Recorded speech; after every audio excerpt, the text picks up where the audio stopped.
미국 미네소타 한인교회 김창엽 목사님이 한 치 앞도 모르는 불안한 인생이지만 하나님의 인도를 따라 한 걸음 한 걸음 걸어오신 복음주의 열정 55년의 놀라운 이야기들 전해드립니다.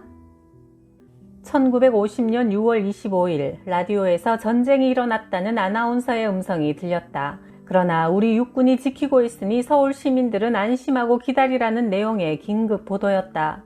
나는 어떻게 해야 할지 기도하는 도중 문득 전쟁이 꽤 오래 지속될 것이라는 생각이 들어 남쪽으로 피난을 해야 할 것 같았다. 안양역에서 간신히 기차를 탔지만 기차는 대전이 도착지였다. 대전에서 내려 다시 남쪽을 향해 걷다 보니 두 갈래 길이 나타났다. 경상도와 전라도로 나뉘는 분기점이었다. 그런데 대부분의 사람들이 전라도 군산 쪽으로 가고 있었다. 나는 하나님께 기도로 묻고 움직여야겠다는 생각이 들어 길 옆으로 비껴나서 기도하기 시작했다. 경상도로 가야 한다는 응답을 받았다. 그리하여 나는 많은 사람들과는 정반대인 경상도 쪽으로 향했다. 대구까지 걸어가기엔 너무나 멀고 힘든 거리였는데 얼마 안 가서 미군 차가 나를 태워주어 대구까지 편하게 갈 수 있었다. 나중에 들어보니 미군기가 전라도로 가는 피난민들을 공산군으로 오인하고 발포하여 수많은 사상자를 내었다고 한다. 하나님께서 나를 통해 더 하실 일이 있으셔서 그때 나를 생명길로 인도하셨으리라 믿는다. 우리는 한 시간 앞의 일도 알 수 없는 존재이니 그저 매 순간마다 하나님을 의지하며 성령님의 인도하심대로 걸음을 옮기는 것뿐이라는 사실을 너무도 분명하게 배운 경험이었다. 그러던 중 장로의 신학교가 부산에서 다시 문을 열어 나는 드디어 신학교에 입학하여 목회자의 길을 걷기 시작했다. 1959년 미국으로 유학 와서 뉴욕 신학대학원에서 공부할 때 많은 신학생들이 방학이 되면 학비를 벌기 위해 공장에서 일했다. 그러나 나는 내가 하나님의 종인데 공부할 때나 쉴 때나 하나님을 섬겨야지 돈을 벌기 위해 공장에서 일한다는 것은 말도 안 된다고 생각하여 굶어 죽어도 하나님 일을 하게 해달라고 간절히 기도했다. 하루는 교무 주임이 나를 부르더니 여름방학 동안 무엇을 할 것인지 물었다. 나는 아직 아무 계획이 없지만 하나님의 일을 할 수 있게 해달라고 기도 중이라 대답했다. 그러자 뉴욕주의 트로이시에 있는 복음주의 언약교회에서 인턴 목사를 구하고 있으니 가보라고 알려주었다.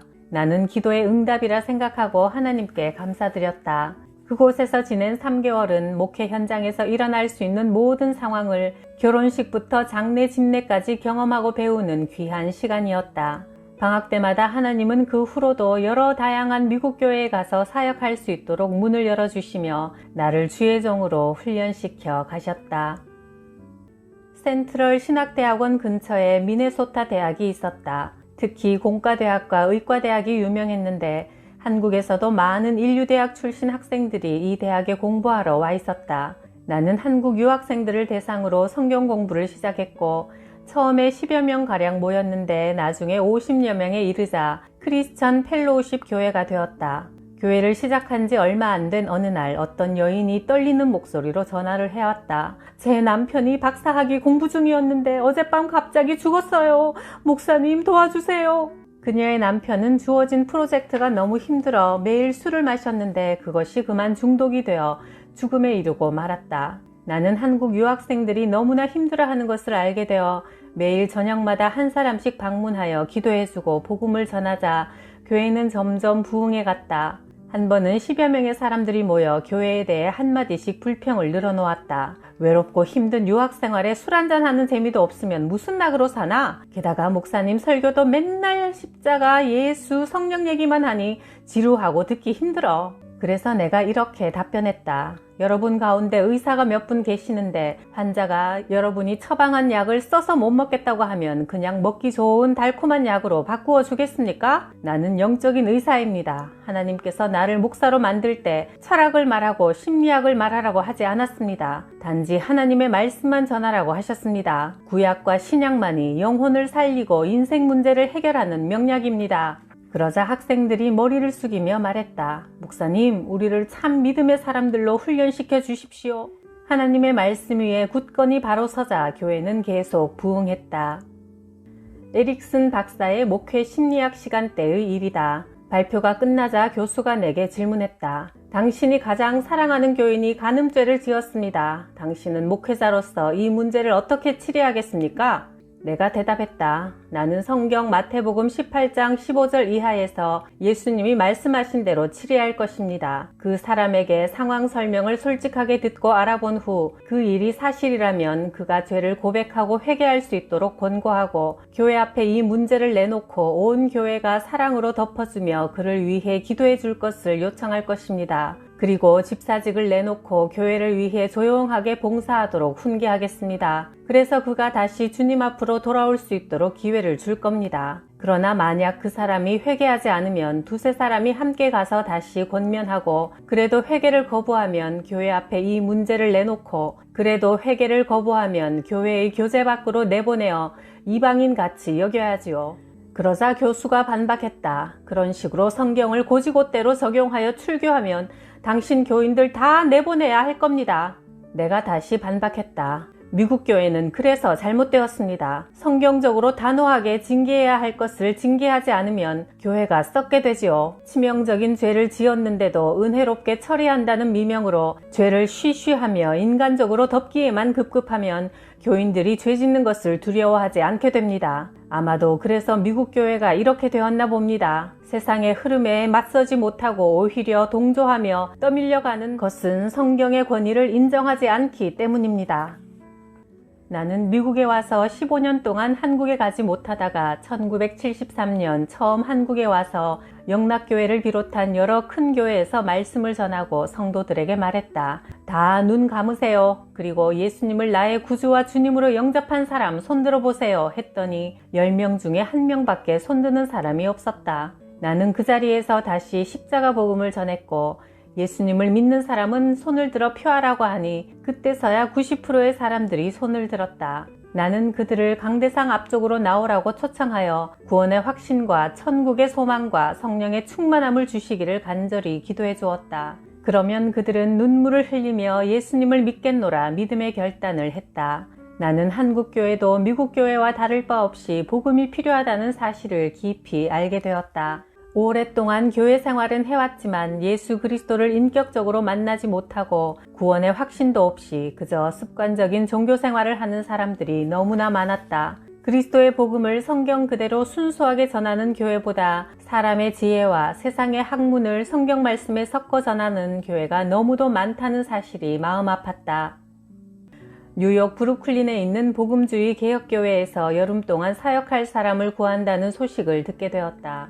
예전에는 선교에 힘쓰던 교회였는데 성경의 권위를 인정하지 않는 자유주의 신학 성향을 가진 목사가 부임하면서 교인들의 영성이 떨어질 대로 떨어져 있었다. 예배당 건물은 화려하고 웅장했으나 주일이면 예배당이 텅텅 비어 생명력을 잃어가고 있는 교회였다. 교회에 처음 도착해보니 나를 위한 환영 파티가 준비되어 있었다. 그런데 교회의 사역자를 환영한다는 그들의 파티가 믿지 않는 세상 사람들의 파티와 전혀 다를 바가 없었다. 내가 도착한 날이 토요일인데 주일을 준비해야 할 교회 안에서 목사와 교인들이 술잔을 돌리며 나중에는 춤까지 추어댔다. 나는 처음 보는 이 광경에 화가 머리끝까지 치밀어 올라 자리를 박차고 일어나 2층에 올라가서 눈물을 흘리며 기도했다.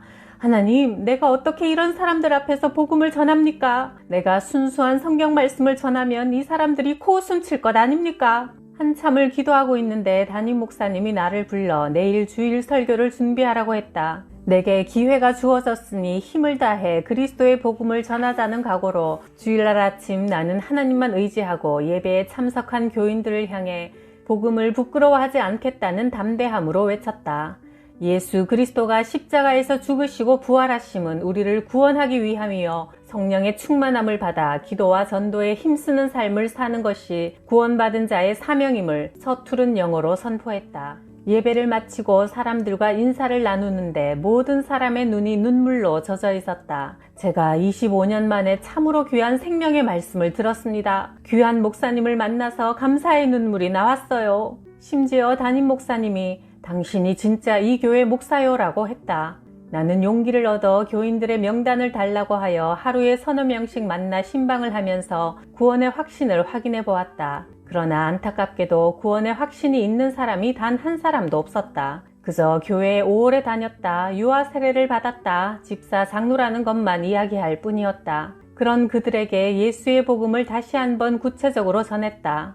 그들은 하나같이 순수한 말씀 앞에 너무도 진지했다. 보혈의 능력이 그들의 삶의 문제와 마음의 상처를 만지고 치유해 나가기 시작했다. 그들 모두 눈물을 쏟으며 자신이 죄인임을 인정하고 하나님 앞에 회개의 기도를 드렸다. 모두들 새롭게 발견한 하나님의 은혜에 감격하여 어린아이같이 기뻐서 어쩔 줄 몰라 했다. 그런데 정작 미국인 담임 목사는 평소 신방도 하지 않고 집에서 별로 하는 일 없이 술, 담배와 TV 시청으로 소일하고 지냈다.